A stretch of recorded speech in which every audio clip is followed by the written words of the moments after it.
नमस्कार, बीज अड्डा में आपका स्वागत है। आज बात करेंगे शेयर बाजार की। और पहले मैं आग्रह कर रहा हूं, सबको बता दूं कि ये वीडियो विद्वानों के लिए नहीं है। उन विद्वानों के लिए जिनको बाजार के बारे में मुझसे ज़्यादा जानकारी है।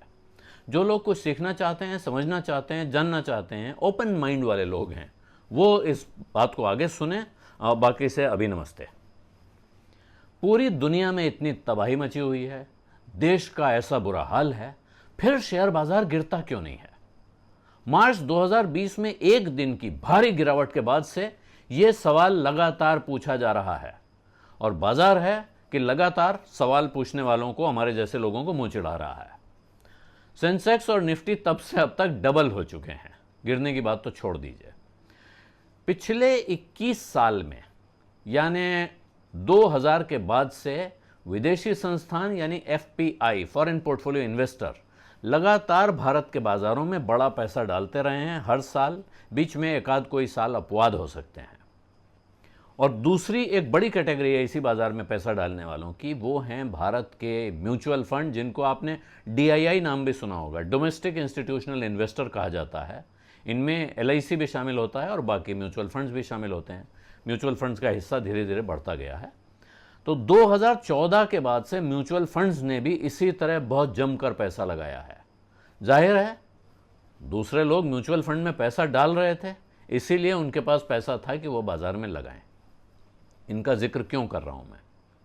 क्योंकि इन दो कैटेगरीज का जिक्र करना जरूरी है कि बाजार में जो तेजी पिछले साल भर से चल रही है, क्या यह तेजी आगे जारी रहेगी या नहीं, ये सवाल है। क्या बाजार में गिरावट आ सकती है, ये सवाल है। और तमाम आम आदमी, हमारे आपके जैसे लोग जो बाजार में पैसा लगा रहे हैं, उनको क्या करना है? क्या उन्हें पैसा लगाते रहना चाहिए? अभी तक नहीं लगाया है तो क्या घुस जाना चाहिए? और जो लगा चुके हैं उसको क्या निकाल लेना चाहिए? इस तरह के सवाल मन में आते हैं। कुछ ऐसे लोग हैं जिन्होंने अच्छी कंपनियों के अच्छे शेयर खरीदे हुए हैं, यानी अच्छी कंपनियों के शेयर ही अच्छे शेयर होते हैं। कुछ लोगों ने अच्छे म्यूचुअल फंड्स की यूनिट्स खरीद रखी हैं, या वो हर महीने कुछ कुछ पैसा इनमें लगाते हैं। उन लोगों के लिए भी ये वीडियो नहीं है। अगर आप लंबे समय के निवेश के लिए बाजार में आते हैं तो कोई समय बुरा नहीं होता है पैसा लगाने के लिए। पैसा कब लगाएं? जब आपके पास पैसा हो। पैसा कब निकालें? जब आपको पैसे की ज़रूरत हो। इसके अलावा और कोई नियम कायदा देखने की ज़रूरत नहीं है। सिर्फ अच्छी कंपनियां चुनें, अच्छे म्यूचुअल फंड चुनें और आराम से रहें।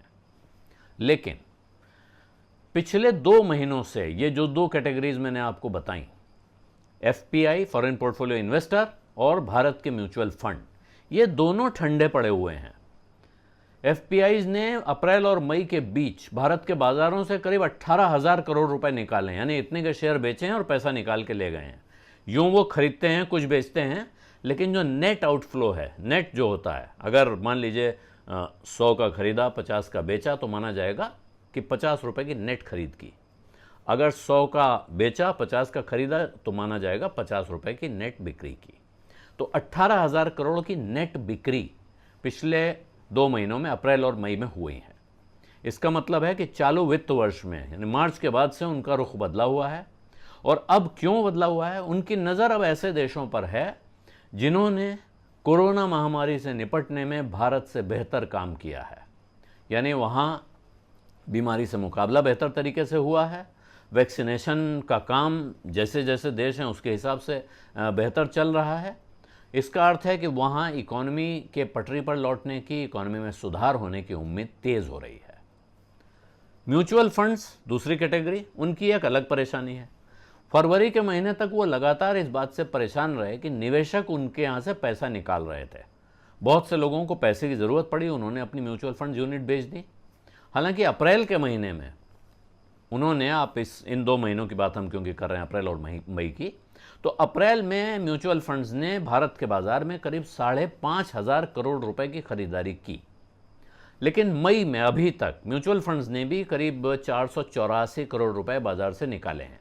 जाहिर है कि विदेशी निवेशक जो बिकवाली कर रहे हैं उसकी भरपाई यहाँ से भी नहीं हो पा रही है। आमतौर पर ऐसा होता था कि एफआईआई बेचेगा, यानी विदेशी बेचेगा, तो डीआईआई खरीदेगा। और हम लोग मानते थे, मेरे जैसे लोग जो लंबी अवधि का पैसा लगाते हैं, मेरा पुराना हिसाब था कि भाई डीआईआई को फॉलो करिए। जब डीआईआई खरीदता है, क्योंकि आमतौर पे एफआईआई के बेचने से बाज़ार गिरता है, उस वक्त भारत का इंस्टीट्यूशन खरीदता है। आप उसके साथ खरीदेंगे तो आप हमेशा फ़ायदे में रहेंगे, क्योंकि वो सस्ते में खरीदता है, महंगे में बेचता है। लेकिन अब जो ख़ास बात है उस पर ध्यान दीजिए। ये दो कैटेगरी हैं, इन दोनों ने माल बेच लिया। इसके बावजूद अगर आप बाज़ार को देखिए, सेंसेक्स को देखिए, निफ्टी को देखिए, तो क्या दिख रहा है? आज गिरावट आई है, सेंसेक्स 338 पॉइंट गिरा है, तो सामान्य स्थितियों में होता बड़ी भारी गिरावट आ गई है। लेकिन इसके बावजूद वो करीब करीब टॉप पर है, अपने जो ऑल टाइम हाई था, जो उसका शिखर है, उससे 2% नीचे, उसके आसपास है। यानी इन दोनों की बिकवाली के बावजूद बाजार कुछ खास हिलता हुआ नहीं दिख रहा है। इसकी वजह क्या है? तो इसकी वजह यह भी है कि भारत के जो रिटेल इन्वेस्टर हैं वो भी बाजार में पैसा अभी लगाते चले जा रहे हैं। इनमें एचएनआई भी हैं, यानी जो बड़े सेठ लोग हैं, और रिटेल यानी छोटे निवेशक। लेकिन जहां हलचल तेज हुई है, जहां बहुत ज़्यादा लोग आए हैं, लोग ज़्यादा आए हैं, पैसा कितना आया इस पर अलग कहानी है, लेकिन लोग बहुत आ गए हैं, वो बिरादरी है छोटे और नए लोगों की। पिछले साल भर में 1 करोड़ से ज़्यादा नए लोग डीमैट अकाउंट खोलकर बाजार में घुसे हैं, और इनमें से बहुत सारे लोग ऐसे भी हैं जिन्होंने अपने म्यूचुअल फंड में रखा हुआ पैसा निकाला, उसको बेचा फंड को, और उसके बाद सीधे बाजार में हाथ आजमाने का फैसला किया है। और यही एक बड़ी समस्या आ जाती है। समस्या क्या है? समस्या ये है कि इनमें से बहुत सारे लोग बाजार को निवेश का प्लेटफॉर्म नहीं समझते हैं, गंभीर जगह नहीं मानते हैं। ये नहीं सोचते हैं कि हम बहुत अच्छे से स्टडी करें, किसी भरोसेमंद आदमी की राय लें और उसके बाद यहाँ इन्वेस्टमेंट करें और लंबा इंतज़ार करें। ये किसी खेल की तरह यहाँ आते हैं। इनको लगता है कि ये कोई कसिनो टाइप की जगह है, जहाँ आज कुछ लगाओ कल डबल हो जाएगा, उसके बाद फिर डबल हो। और आप इसको बताने वाले भी बहुत सारे लोग हैं कि भाई आज 1000 रुपये का दांव, 2000 का दांव, और आज 5% इसमें बढ़ेगा, 10% का सर्किट लगेगा, 20% का सर्किट लगेगा। तो इन लोगों में से बहुत से लोगों को ये लग रहा है कि पिछले साल भर, यानी पिछले मार्च के बाद से जो तेज़ी बाजार में आई है, ये आगे भी ऐसे ही चलती रहेगी। इसलिए चिंता की कोई बात नहीं है, आओ अपने घर का पैसा दूसरी जगहों का निकालो, यहाँ लगाओ। इनमें से ज़्यादातर लोग ऐसे हैं जिनका शेयर बाज़ार में ये पहला अनुभव है, फर्स्ट एक्सपीरियंस, पहली बार आए हैं, और इन्होंने आज तक कभी बाज़ार में गिरावट का स्वाद नहीं चखा है। गिरावट मतलब ये 300 पॉइंट की नहीं, जो भारी गिरावट पिछले साल आई थी मार्च के महीने में, उस तरह की, या एक मंदी जिसे कहते हैं, गिरता चला जाता है महीने, 2 महीने, 3 महीने। तो इस तरह की मंदियाँ पीछे का इतिहास देखिए तो आपको मिल जाएंगी। और इन लोगों को इस बात का अंदाज़ा भी नहीं है कि बाज़ार में तेज़ी के लिए बुनियादी चीज़ें ठीक होना ज़रूरी है। यानी कंपनी का कारोबार ठीक होना चाहिए, कंपनी का भविष्य ठीक होना चाहिए, देश की इकोनॉमी ठीक होनी चाहिए, देश का हाल ठीक होना चाहिए। सिर्फ हवा बांध देने से काम नहीं चलता है। और जानकारों ने जब विश्लेषण किया इस बात का, क्योंकि बहुत सारे लोग इस बात को लेकर चिंतित हैं, उन्होंने इस बात को एनालाइज किया, स्टडी की, तो पता ये चला कि 2020 में जिन शेयरों में रिटेल पार्टिसिपेशन सबसे ज़्यादा हुआ है, यानी रिटेल के ऐसे निवेशकों ने सबसे ज़्यादा पैसे लगाए हैं, उनमें से ज़्यादातर, अगर समझदार की नज़र से देखिए, समझदारी के आईने से देखिए, तो गलत सौदे थे। उन कंपनियों के नाम मैं नहीं लेना चाहता हूँ यहाँ, लेकिन आप रिसर्च करेंगे तो आपको मिल जाएगा। जिन 10 शेयरों में ऐसे लोगों की भागीदारी सबसे ज़्यादा बढ़ी, यानी रिटेल का पार्टिसिपेशन जिन 10 शेयरों में सबसे ज़्यादा बढ़ा है, रिटेल होल्डिंग सबसे ज़्यादा बढ़ी है, वो 10 शेयर आप ढूंढ लीजिए, आपको मिल जाएंगे। उनमें से 8 ऐसे हैं 2020 में जो गिर कर बंद हुए हैं, जिन्होंने साल भर में गिरावट दिखाई है, यानी लोगों ने ख़रीदा है और शेयर गिर गया है, और सबसे ज़्यादा लोग वहीं जाके अटके हुए हैं।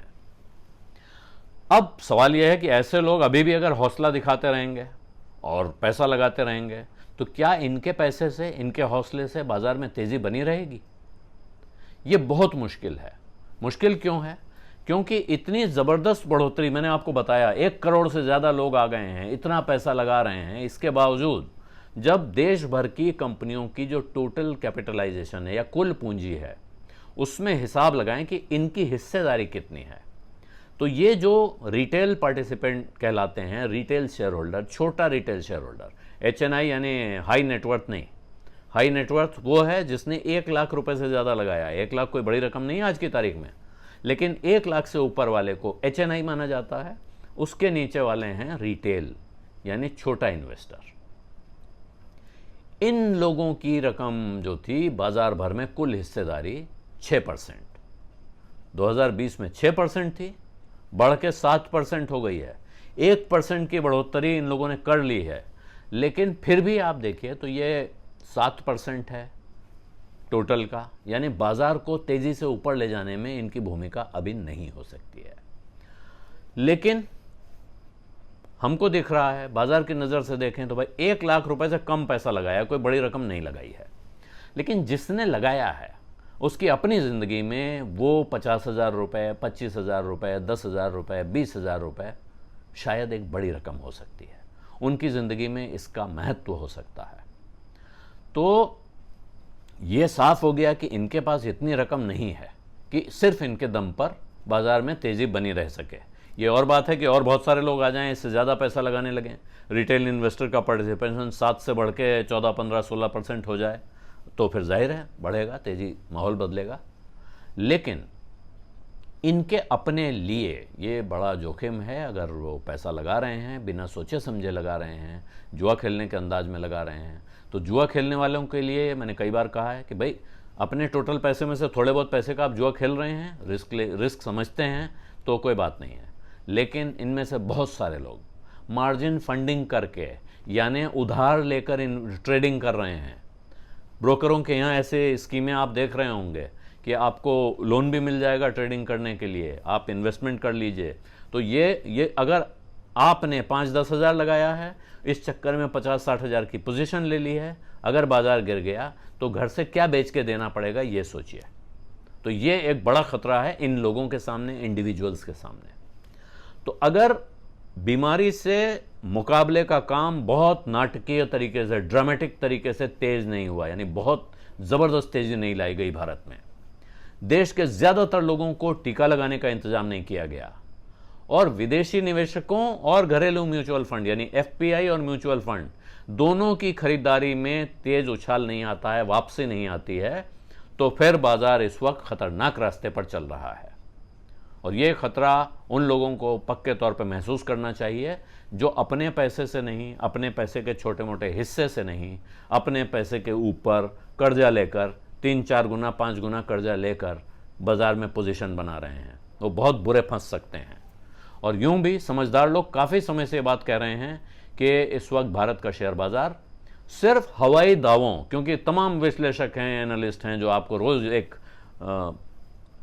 रोज़ी पिक्चर दिखा रहे हैं, सब्ज़बाग दिखा रहे हैं कि ये होगा वो होगा, आप ये वाली गणित पढ़िए, इसके हिसाब से भारत का बाज़ार यहाँ जाने वाला है।